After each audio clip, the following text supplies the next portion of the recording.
दोस्तों, आज हम आपको एक प्राचीन कहानी का श्रवण करा रहे हैं। इस कहानी के माध्यम से हम जानेंगे कि मनुष्य को किस प्रकार का भोजन करना चाहिए, भोजन करने का सही तरीका क्या है और सही दिशा कौन सी है, भोजन कब करना चाहिए तथा भोजन शुरू करने से पहले क्या बोलना चाहिए। दोस्तों, एक बार नारद भगवान शिव से मिलने के लिए कैलाश पधारते हैं। नारद भगवान शिव को प्रणाम करते हैं और कहते हैं कि प्रभु, आज मैं आपके पास मेरी एक शंका का निवारण करने के लिए ही आया हूं। कृपया आप अपने इस भक्त की दुविधा को दूर कीजिए। भगवान शिव कहते हैं, नारद, आपके मन में जो भी शंका है अथवा प्रश्न है, आप निसंकोच होकर पूछिए।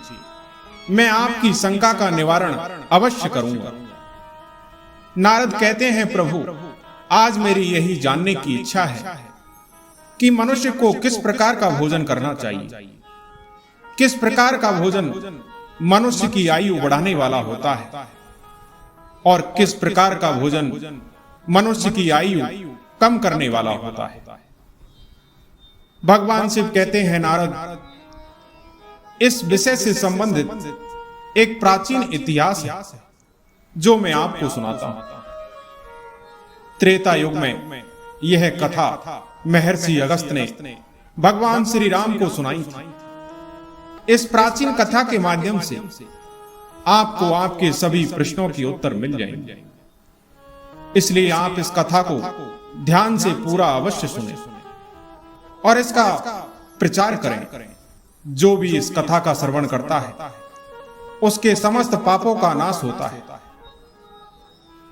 भगवान शिव कहते हैं, नारद, प्राचीन काल की बात, एक बहुत बड़ा जंगल था। उस जंगल का आकार 100 योजन था, लेकिन उस जंगल में कोई भी पशु और पक्षी नहीं रहते थे। केवल वृक्ष और पेड़ पौधे ही थे। कोई भी पशु उस जंगल की तरफ नहीं जाता था, लेकिन उस जंगल को बीचों बीच एक झील थी और केवल उसी झील में कुछ पक्षी रहा करते थे। एक दिन अगस्त्य मुनि उस झील के पास से गुजर रहे थे। उस झील के पास एक बहुत ही पुराना आश्रम था जो बहुत ही सुंदर और पवित्र दिखाई पड़ रहा था। आश्रम में कोई भी साधु तथा तपस्वी नहीं रहता था। वह आश्रम पूरी तरह से खाली था। अगस्त्य मुनि एक रात के लिए उस आश्रम में ठहर गए और सुबह उठकर वे उस झील के पास चले गए तो उन्हें रास्ते में एक मुर्दा अर्थात लाश पड़ी हुई दिखाई पड़ी, जो शरीर से अत्यंत बलवान और हष्ट-पुष्ट थी, जिसे देखकर मालूम होता था कि वह किसी तरुण पुरुष की लाश है। उस लाश को देखकर अगस्त्य मुनि सोचने लगे कि यह कौन है, इसकी मृत्यु कैसे हो गई और यह इस जंगल में आखिर कैसे आया होगा। अगस्त्य मुनि को उस मरे हुए आदमी के बारे में जानने की जिज्ञासा हुई। तभी अचानक आकाश में उन्हें एक दिव्य विमान दिखाई पड़ा और वह दिव्य विमान उस झील के पास आकर रुक गया और उस दिव्य विमान से एक दिव्य पुरुष उतरा और वह उस झील में नहाने के लिए चला गया। झील में नहाने के बाद वह बाहर आया और उस मुर्दे का मांस खाने लगा। उसने भरपेट उस मोटे ताजे मुर्दे का मांस खाया और फिर से उस दिव्य विमान में बैठकर स्वर्ग की ओर जाने लगा। तभी अगस्त्य मुनि ने उस दिव्य पुरुष को आवाज लगाई कि हे दिव्य पुरुष, तुम कौन हो? तुम देवताओं के समान दिखाई पड़ते हो, किंतु तुम्हारा भोजन तो बहुत घृणित है। तुम मुर्दे का मांस क्यों खा रहे हो? ऐसा भोजन भला कोई देवता कैसे कर सकता है? फिर वह दिव्य पुरुष अगस्त्य मुनि के पास आता है और उन्हें हाथ जोड़कर कहने लगा कि हे गुरुवर, मैं आपको प्रणाम करता हूं। वह दिव्य पुरुष कहने लगा, हे गुरुवर, आप ठीक कह रहे हैं। मेरा भोजन बहुत ही घृणित है और मैं रोज मुर्दे का मांस खाने यहां आता हूं। अगस्त मुनि कहते हैं, लेकिन तुम ऐसा क्यों करते हो? वह दिव्य पुरुष कहने लगा कि हे गुरुवर, यदि तुम यह जानना ही चाहते हो तो मैं तुम्हें मेरे पूर्व जन्म की कहानी सुनाता हूं। पूर्व काल की बात है, विदर्भ देश में मेरे यशस्वी पिता राज्य करते थे। मेरे पिता परम धार्मिक व्यक्ति थे। उनकी 2 रानी थी। दोनों रानियों से उन्हें एक एक करके 2 पुत्र हुए। मैं उनका सबसे बड़ा बेटा था। मेरे पिता की मृत्यु के बाद मुझे विदर्भ देश का राजा बना दिया गया और मैं बड़ी सावधानी के साथ राज्य चलाने लगा। राज्य करते हुए मुझे कई वर्ष बीत गए। फिर एक दिन मुझे वैराग्य हुआ और मैंने राजपाट का त्याग करने का निर्णय लिया और मृत्यु पर्यंत तक तपस्या करने का निश्चय करके मैं जंगल में रहने के लिए चला गया। अपने राज्य को मैंने अपने छोटे भाई को सौंप दिया और उसे राजा बना दिया। फिर इस झील के पास आकर मैंने कठोर तपस्या करना आरंभ किया। कई वर्षों तक मैं इस जंगल में तपस्या करता रहा। उसी के प्रभाव से मुझे ब्रह्मलोक की प्राप्ति हुई। लेकिन ब्रह्मलोक पहुंचने के बाद भी मुझे भूख और प्यास अधिक सताने लगी। फिर मैंने ब्रह्मा जी से पूछा कि प्रभु, मैंने तो सुना है कि ब्रह्मलोक में किसी भी प्राणी को भूख और प्यास नहीं लगती। फिर मुझे भूख और प्यास क्यों लग रही है? यह मेरा पीछा क्यों नहीं छोड़ रही? कृपया आप मुझे बताइए कि मैं किस चीज का सेवन करूं जिससे मेरी भूख शांत हो सके। ब्रह्मदेव ने कहा, हे राजन, पृथ्वी लोक पर दान धर्म करने वाला व्यक्ति भूख प्यास से मुक्त हो जाता है, किंतु तुमने अपने जीवन काल में कोई दान पुण्य नहीं किया। तुमने राजमहल में रहकर भी द्वार पर आए अतिथि को भी भोजन नहीं दिया। तुमने सदैव उच्चिष्ट भोजन किया है। बिना स्नान किए ही तुम भोजन किया करते थे। भोजन ग्रहण करने से पहले तुमने कभी ईश्वर का धन्यवाद नहीं किया। स्वादिष्ट भोजन को दूसरे को दिए बिना ही तुमने ग्रहण कर लिया। इसी कारण से तुम्हें यह पाप लगा है। इसलिए तुम्हें ब्रह्मलोक में रहते हुए भी तुम्हें भूख प्यास का कष्ट उठाना पड़ रहा है। जीवित रहते हुए तुमने अनेक प्रकार के आहारों का तुमने अकेले ही सेवन किया है, जिससे तुम्हारा शरीर तो बलवान बन गया, किंतु तुम्हारा पुण्य क्षीण हो गया। अब तुम्हारे लिए एक ही उपाय है। उस झील के पास तुम्हारा शरीर पड़ा हुआ है। तुम उसी का मांस खाकर अपनी भूख मिटाओ। हे मुनिवर, ब्रह्मा जी द्वारा इस प्रकार से कहने पर मैंने उनसे पूछा कि प्रभु, अपने शरीर का भक्षण कर लेने के पश्चात मेरा क्या होगा? उसके बाद मैं क्या खाऊंगा?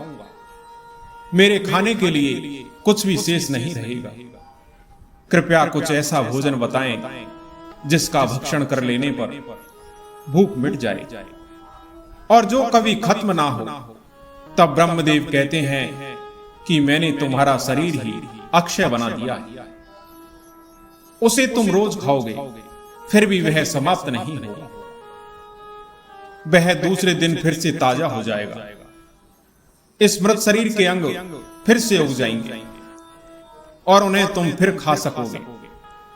और जब तुम्हें अपने शरीर का मांस खाते हुए 100 वर्ष बीत जाएंगे, उसके बाद इसी जंगल में एक दिन महर्षि अगस्त पधारेंगे और उन्हीं के द्वारा तुम इस पाप से मुक्ति पा सकोगे। इस प्रकार से महर्षि अगस्त को उस दिव्य पुरुष ने अपने पूर्व जन्म की कहानी सुनाई और कहने लगे, हे मुनिवर, इस प्रकार से ब्रह्मदेव के आशीर्वाद से मेरा शरीर कभी नष्ट नहीं होता और मैं रोज यहां आकर अपने शरीर का मांस खाता हूं। न जाने कब मुनि अगस्त यहाँ पधारेंगे और मुझे इस कष्ट से मुक्ति दिलाएंगे। ऐसा सोचते हुए मुझे 100 वर्ष बीत चुके हैं और आज भी मैं उनकी राह देख रहा हूं। उस दिव्य पुरुष का इस प्रकार से कथन सुनकर महर्षि अगस्त बोले, अच्छा तो तुम्हारे सौभाग्य में यहां पर आया हूं। मैं ही मुनि अगस्त हूं। बोलो मैं तुम्हारी किस प्रकार से सहायता कर सकता हूं। यह सुनकर वह दिव्य पुरुष अत्यंत प्रसन्न होकर जमीन पर लेटकर महर्षि अगस्त के चरण वंदन करने लगे। वह दिव्य पुरुष बोले, हे मुनिवर, कृपया आप मुझे इस घृणित आहार से मुक्त कीजिए तथा जिस पाप के कारण मुझे यह प्राप्त हुआ है उस पाप से भी मुझे मुक्त कीजिए, जिससे मुझे अक्षय लोक की प्राप्ति हो सके। ऋषि, मैं आपको यह दिव्य आभूषण भेंट करता हूं, कृपया आप मुझ पर कृपा करें। उस दिव्य पुरुष की दुख भरी बातें सुनकर मुनि को उन पर दया आ गई। जैसे ही उस दिव्य पुरुष ने वह दिव्य आभूषण महर्षि अगस्त के हाथ में रखा तो उनका मृत शरीर अदृश्य हो गया और वे उस पाप से मुक्त हो गए। फिर वे महर्षि अगस्त से आज्ञा लेकर वह उस दिव्य विमान में बैठकर ब्रह्मलोक को चले गए। इस प्रकार से उस राजा को दान न करने के पाप से मुक्ति मिली।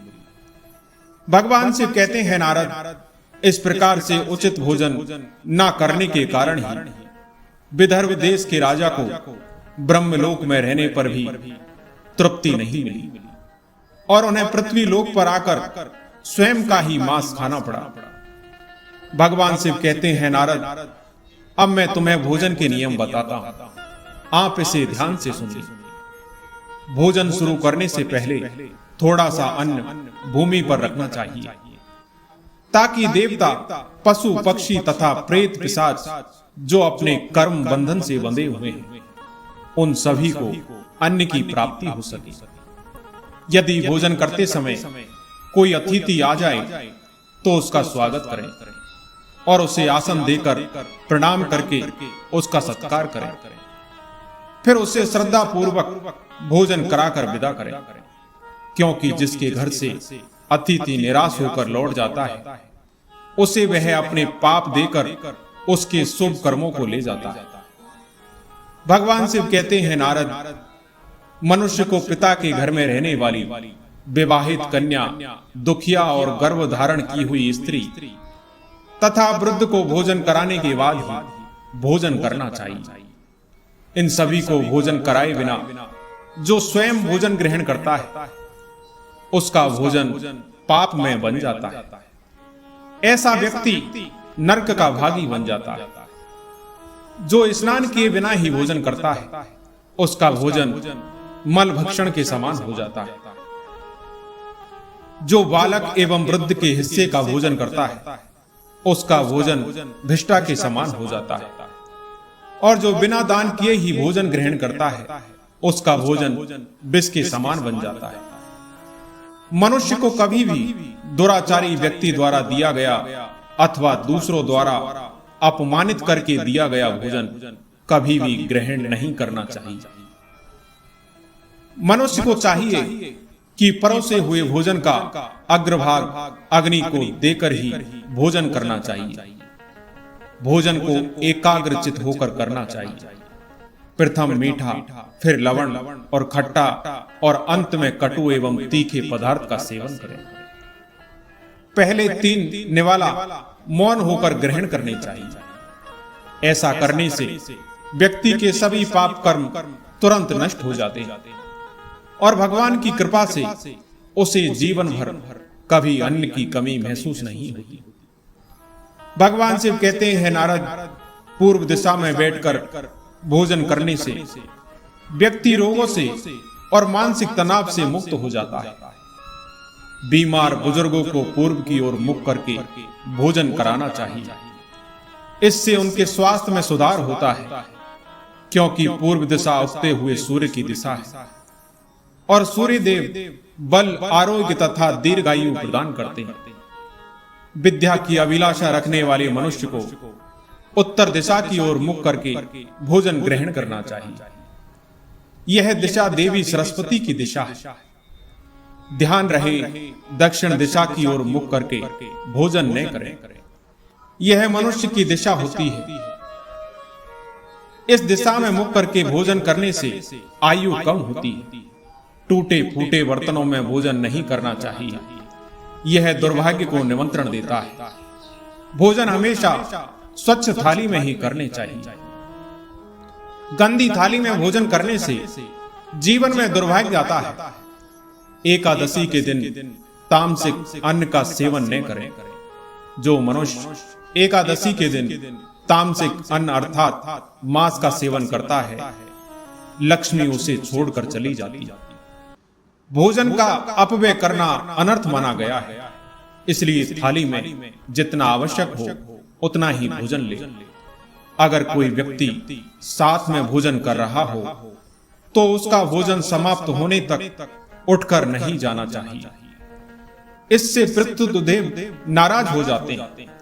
भोजन के बाद थाली में हाथ धोना अनुचित माना गया है। थाली में हाथ धोने से अन्न का अपमान होता है। भोजन के बाद थाली में हाथ धोने वाले नीच योनि में जन्म लेते हैं। और सबसे महत्वपूर्ण बात, ध्यान रहे कि व्यक्ति को बिस्तर पर बैठकर भोजन नहीं करना चाहिए। ऐसा करने से व्यक्ति कई प्रकार के रोगों से ग्रसित हो जाता है। इसलिए भोजन केवल जमीन पर आसन लगाकर उस पर बैठकर ही करना चाहिए। भोजन करते समय दिशाओं का ध्यान रखना बहुत ही आवश्यक होता है, क्योंकि गलत दिशा में बैठकर अथवा गलत दिशा में मुख करके भोजन करने से व्यक्ति को उसके अनिष्टकारक परिणाम प्राप्त होते हैं। भगवान शिव कहते हैं, नारद, जिस भोजन के ऊपर से कोई पैर रखकर चला गया हो अथवा कोई व्यक्ति भोजन को लांग कर गया हो तो ऐसे भोजन को कभी खाना नहीं चाहिए। ऐसा भोजन अशुद्ध हो जाता है। ऐसे भोजन को पशुओं को खिला देना चाहिए। दूसरों के द्वारा लांगा गया भोजन खाने से मनुष्य की आयु कम हो जाती है और उसके शरीर में भिन्न भिन्न प्रकार के रोग उत्पन्न हो जाते हैं। भगवान शिव कहते हैं, नारद, मनुष्य को दूसरे के परोसा हुआ भोजन भी नहीं खाना चाहिए। जो मनुष्य दूसरों का भोजन छीन के खाता है अथवा किसी को बिना दिए ही स्वयं उस अन्न का उपभोग करता है, उस व्यक्ति से देवी अन्नपूर्णा रुष्ट हो जाती है। भोजन सभी में बांटकर खाना चाहिए। दूसरों के हिस्से का भोजन करने से मनुष्य के पुण्य कर्म नष्ट हो जाते हैं। पवित्र आसन पर भगवान शिव कहते हैं, नारद, मनुष्य को दूसरे के लिए परोसा हुआ भोजन भी नहीं खाना चाहिए। जो मनुष्य दूसरों का भोजन छीन के खाता है अथवा किसी को बिना दिए ही स्वयं उस अन्न का उपभोग करता है, उस व्यक्ति से देवी अन्नपूर्णा रुष्ट हो जाती है। भोजन सभी में बांटकर खाना चाहिए। दूसरों के हिस्से का भोजन करने से मनुष्य के पुण्य कर्म नष्ट हो जाते हैं। पवित्र आसन पर बैठकर अपने पैरों को भूमि पर रखकर पूर्व की ओर मुख करके अन्न ग्रहण करना ही सर्वोत्तम माना गया है। पूर्व मुख होकर भोजन करने से यश की प्राप्ति होती है और उत्तर की ओर मुख करके भोजन करने से सत्य की प्राप्ति होती है। दोनों हाथ, दोनों पैर और मुख को पानी से धोकर ही भोजन करना चाहिए। भोजन के पात्र को भूमि पर रखकर अन्न ग्रहण करना ही सर्वश्रेष्ठ माना गया है। शास्त्रों में इस प्रकार के भोजन को उपवास के समान बताया गया है। मनुष्य को क्रोध रहित होकर भोजन करना चाहिए। क्रोध की अवस्था में भोजन करने से भोजन का अपमान होता है और कई व्याधियां उत्पन्न होती हैं। जो जूते पहनकर भोजन करता है, इस प्रकार के भोजन को आसुरी भोजन कहा गया है। ठीक मध्य रात्रि में भी भोजन करना अशुभ माना गया है। यदि पेट खराब हो तब भी भोजन नहीं करना चाहिए। गीले वस्त्र पहन के भी भोजन करना अशुभ होता है। दूसरों के लिए परोसा गया भोजन भी कभी नहीं करना चाहिए। सोते हुए खड़े होकर टूटे फूटे पात्र में भूमि पर रखकर अथवा हाथ पैर रखकर भोजन ग्रहण करने से दरिद्रता आती है। भोजन करते समय वेदों का उच्चारण नहीं करना चाहिए। शास्त्रों के अनुसार स्त्री को पति के भोजन के बाद ही भोजन करना चाहिए। यदि पति घर से दूर हो तो पति को ध्यान करके भोजन ग्रहण करना चाहिए। इससे पति की आयु लंबी होती है और स्त्री सदा सुहागन रहती है। पति से पहले भोजन करना शास्त्रों में शुभ नहीं माना गया। विष्णु पुराण के अनुसार पति और पत्नी को एक साथ बैठकर भोजन नहीं करना चाहिए। ऐसा करने से दोनों में कलेश और विवाद होता है। अंधकार में अथवा आकाश के नीचे बैठकर भोजन नहीं करना चाहिए। भोजन करते समय सिर पर छत अथवा वृक्ष की छाया अवश्य होनी चाहिए। केवल एक वस्त्र पहनकर भी भोजन करना अनुचित होता है अथवा नग्न अवस्था में भोजन ग्रहण करना अशुभ होता है। इससे जीवन में दुर्भाग्य आता है। दोस्तों, इस प्रकार से भगवान शिव ने नारद को भोजन करने का महत्व बताया था। दोस्तों, मैं आशा करता हूं कि ये कहानी आपको जरूर पसंद आई होगी। कहानी पसंद आई हो तो हमारे वीडियो को लाइक और सब्सक्राइब जरूर करें। धन्यवाद।